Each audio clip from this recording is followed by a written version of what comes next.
Hello दोस्तों।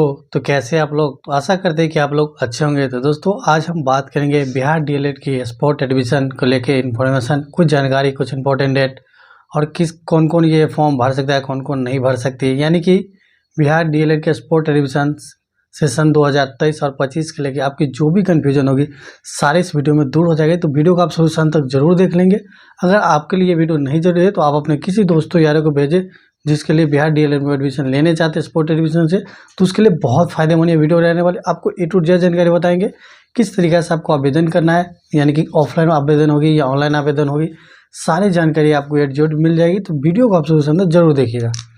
तो सबसे पहले हम बात करें बिहार डीएलएड का स्पोर्ट एडमिशन, हम बात करेंगे जो सेशन 2025 या 2024 से 25 तक ये आपकी चलेगी। यानी कि बिहार डीएलएड की जो 2 साल की कोर्स होती है, जिसकी first round, second round, third round की एडमिशन कंप्लीट हो चुकी है। और आपको पता है कि मैं लास्ट में जो बताया स्पोर्ट एडमिशन, यानी कि स्पोर्ट माने क्या होता है, डायरेक्ट एडमिशन जाके आप ले सकते हैं। इस हिसाब से हम बात करने वाले हैं। तो सबसे पहले आपको बता दें कि आवेदन कौन कर सकता है, ये बात आपके मन में बैठी होगी। यानी कि जो भी कैंडिडेट इसके लेके उत्सुक है करने के, उसके मन में 2 सवाल जरूर होंगे कि आवेदन कौन कर सकता है, आवेदन कौन नहीं कर सकता है और किस आधार पर एडमिशन होगा। ये तीनों पॉइंट आपके मन में होगी। इसी तीनों पॉइंट की बात करेंगे। सबसे इम्पोर्टेंस डेट देखेंगे, किस डेट की क्या होगी, नहीं होगी। सबसे पहले हम लोग इस पॉइंट के बारे में जानते हैं कि आवेदन कौन कर सकता है, कौन नहीं कर सकता है। तो दोस्तों सबसे पहले बता दें कि जो भी कैंडिडेट बिहार डीएलएड में काउंसलिंग किए होंगे, यानी कि जो भी कैंडिडेट जो काउंसलिंग किए होंगे और उसकी फर्स्ट लिस्ट, सेकेंड लिस्ट और थर्ड लिस्ट, आपको तीनों लिस्ट में किसी लिस्ट में भी आपकी नाम नहीं आई है, यानी किसी भी लिस्ट में आपकी नेम है जो नाम है आपको नहीं आई है, तो आप डीएलएड में स्पोर्ट एडमिशन ले सकते हैं। यानी कि 3 लिस्ट में काउंसलिंग आप की थी, आपको किसी भी लिस्ट में नाम नहीं आए, तो आप स्पोर्ट एडमिशन ले सकते हैं। सेकेंड पॉइंट जानते हैं कि इसमें जो काउंसलिंग किए हैं और काउंसलिंग करने के बाद उसकी फर्स्ट लिस्ट या सेकेंड लिस्ट या उनकी थर्ड लिस्ट, ये किसी भी लिस्ट में नाम आया था, उनका नाम आया था, यानी कि किसी कारणवश वो एडमिशन नहीं ले पाए, यानी कि जो एडमिशन होती वो किसी कारणवश नहीं करवा पाए।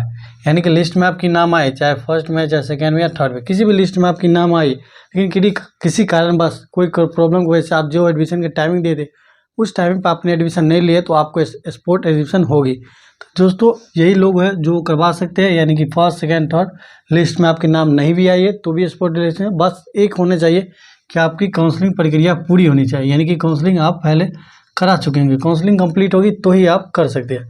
अब जानते हैं कि आवेदन कौन कौन नहीं कर सकता। तो दोस्तों जिसकी एडमिशन, यानी कि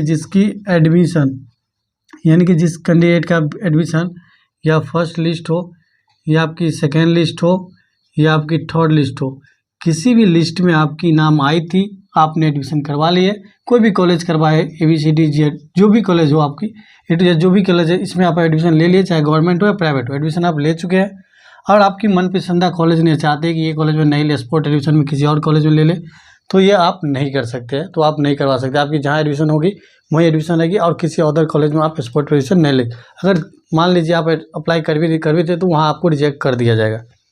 फिर हम बात करते तो जो भी कैंडिडेट इंट्रांस एग्ज़ाम निकाले हुए, यानी कि इंट्रांस एग्ज़ाम आप पास है, लेकिन काउंसलिंग जब भी डेट आई थी काउंसलिंग टाइम में अप्लाई आप नहीं कर पाए, यानी काउंसलिंग के लिए अप्लाई आप नहीं किए थे, तो आप स्पोर्ट एडमिशन नहीं कराइए। या कि आप एंट्रेंस एग्ज़ाम निकाल लिए, उससे भी कोई मतलब नहीं होते।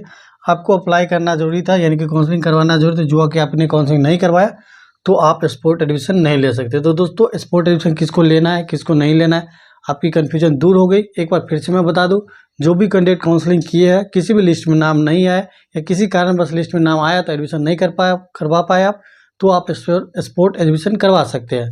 और कौन नहीं करवा सकता है, तो जो किसी भी लिस्ट में आपकी नाम आई ना आई, लेकिन आपने किसी भी कॉलेज में एडमिशन ले चुके हैं, यानी कि किसी भी लिस्ट में आपके नाम एडमिशन ले चुके हैं, तो आप स्पोर्ट एडमिशन नहीं करवा सकते। या तो आपने अप्लाई एंट्रेंस एग्ज़ाम पास है, बशर्ते आप किसी कारणवश काउंसलिंग नहीं करवा पाए हैं, तो आपका एडमिशन नहीं होगी। तो ये दोनों पॉइंट आपकी कंफर्म होनी चाहिए।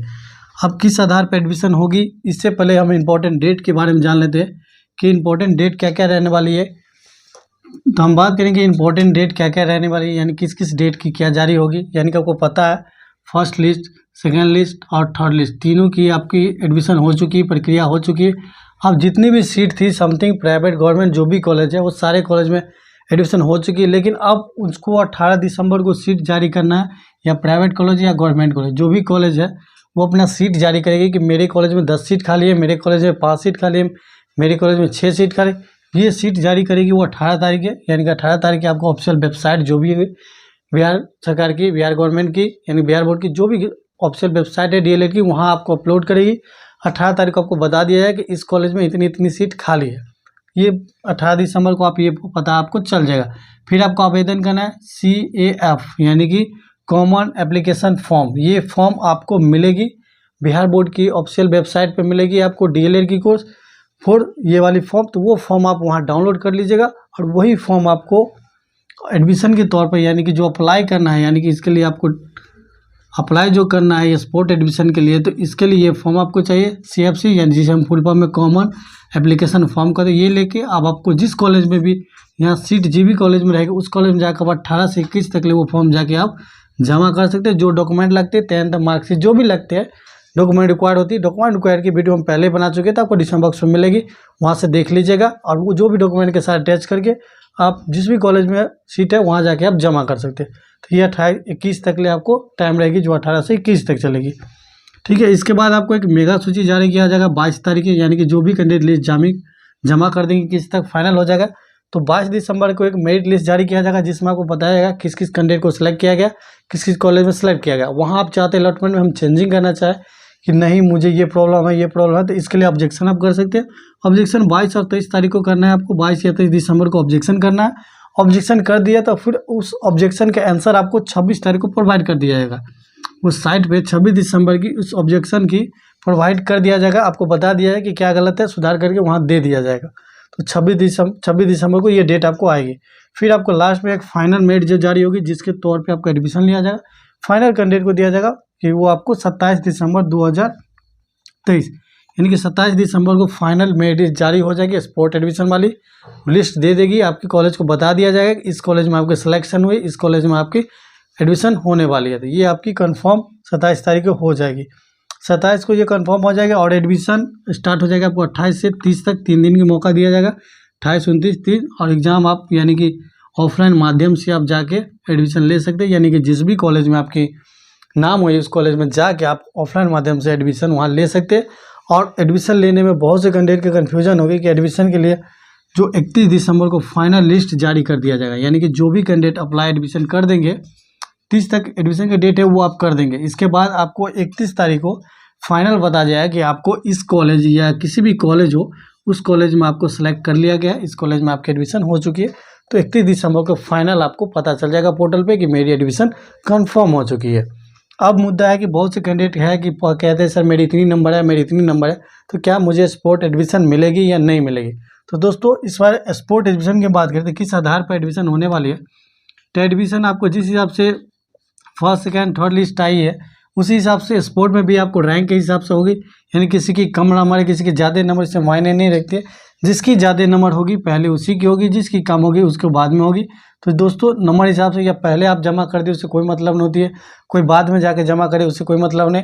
जिसकी नंबर ज़्यादा होगी, जितना सीट होगी कॉलेज पे उस हिसाब से वहाँ पे उसको सिलेक्ट किया जाएगा। तो रैंक के हिसाब से आपकी नंबर के बेस के हिसाब से वहाँ आपकी सिलेक्शन किया जाएगा। अब बहुत से ऐसे कैंडिडेट को पहले मैं बता देता हूँ कि जो भी कैंडिडेट एडमिशन ले चुके हैं फर्स्ट लिस्ट सेकंड लिस्ट किसी भी लिस्ट में आपको एडमिशन आ चुकी, लिस्ट में नाम आया था एडमिशन आप ले चुके हैं, तो आप स्पोर्ट एडमिशन नहीं करिए, क्योंकि जिस भी एप्लीकेशन आप जमा करिएगा तो आपको उस पोर्टल पे पूरी लॉगिन करके वो चेक करेगी कि आपकी एडमिशन कहाँ हुई नहीं हुई। अगर वहाँ दिखा देगा कि आपका एडमिशन हो चुके तो वहाँ आपकी फॉर्म को रिजेक्ट करके फेंक दिया जाएगा। तो दोस्तों आपको करना ही व्यर्थ रहेगी, बाकी आपकी मर्जी है। मैंने इतना बताना था आपको बता दिया, जो कि आपके पूरी डेट दिया गया, आप डेट हिसाब दे ले। इसकी आपको नोटिफिकेशन की PDF जो चाहिए तो आपको टेलीग्राम चैनल पे डिस्क्रिप्शन बॉक्स में मिलेगी लिंक, वहाँ से ज्वाइन करिए, वहाँ इसकी PDF मिल जाएगी। और A to Z जानकारी जो भी इससे जुड़ी आती है तो आपको टेलीग्राम पर बैक टू बैक इन्फॉर्म किया जाता है। बाकी 18 तारीख इसकी सीट जारी हो जाएगी, तो उस दिन जाके आप जो अपना एप्लीकेशन है वो जाके जमा करिए। कॉमन एप्लीकेशन जो फॉर्म है वो आप साइट से डाउनलोड कर लीजिएगा और उसके बाद आप ये एप्लीकेशन आपके जिस भी कॉलेज में उस कॉलेज में जाके जमा कर सकते हैं। बाकी इससे जुड़ी कोई भी इंपॉर्टेंट अपडेट या न्यूज़ आती है तो आपको इन्फॉर्म किया जाएगा। चैनल पर नए हो तो सब्सक्राइब करके साथ में बेल आइकन प्रेस कर लीजिएगा। मिलेंगे हम नेक्स्ट वीडियो में। धन्यवाद। जय हिंद।